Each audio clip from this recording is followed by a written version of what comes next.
Yeah, 909 is my favorite. 808 is my favorite. 707 I like. Here the RX is a bit more the green velvet machine. The RZ1 is also pretty famous. SH101 is pretty good for bass lines. I would say in this rack is the stuff I'm using most. I have a 303 clone, which is very nice. It's very authentic. Then I have some other gear, Yamaha, the Syncushion, some Electron stuff. Then I have a DX7, which is unfortunately broken.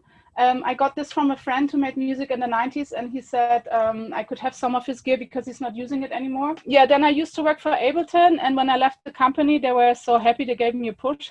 No, kidding. They were happy you were leaving. Yeah, so they gave me a push.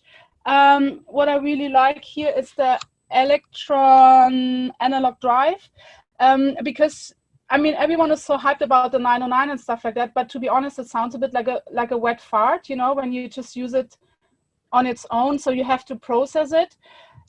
Usually I use, for example, the saturator in Ableton, but this is like a drive device. That means it's like also like a saturator, you know, puts a bit more punch to it. Is that how I call it? Yeah. So I have all my main instruments on the mixer, but because I have so much stuff, I have a patch bay. Patch bay, yeah.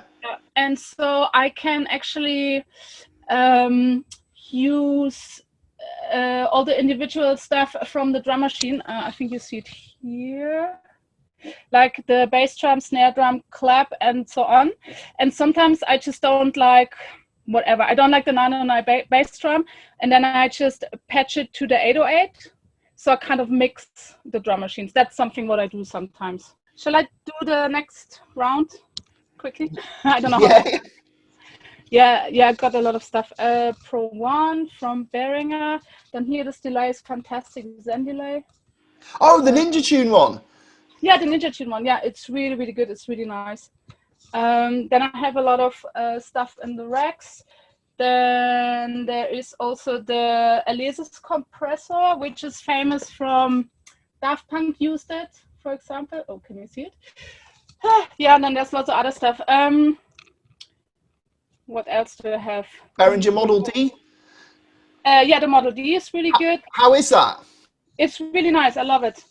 It took me a while to like get into it, but once you understand it, it's really nice. Then I got a bit of old school stuff also from my friend who gave me the Yamaha, you know, this Waldorf, it's pretty old. Then the Novation Base Station and this Orbit. The Orbit, I used to use the Orbit in like 1996, 97 to make drum and bass. Yeah, as I said, this was for my friend. He gave it to me as a loan or something because he's not using it anymore. And he said it's in good hands, so you can have it.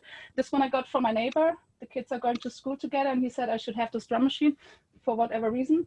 Yeah, and then here keyboards. The D50 is really nice and legendary. Then I have the ESQ1, Juno 106, Juno 6. Then here, I hope we can see it. It's a Yamaha DX21. It's a bit of the Detroit machine, you know, because it was very cheap and it had nice sounds. Then I have a Roland JP8000, and then I have a sweater on the rest of it. Yeah, that's another bass station by the looks of it, but the keyboard version. Yeah, it's the keyboard version. I got this from my friend Holger, who works for Electronic Beats, and he said I can have it. And the Korg Monologue. Yeah, I think that's pretty much it.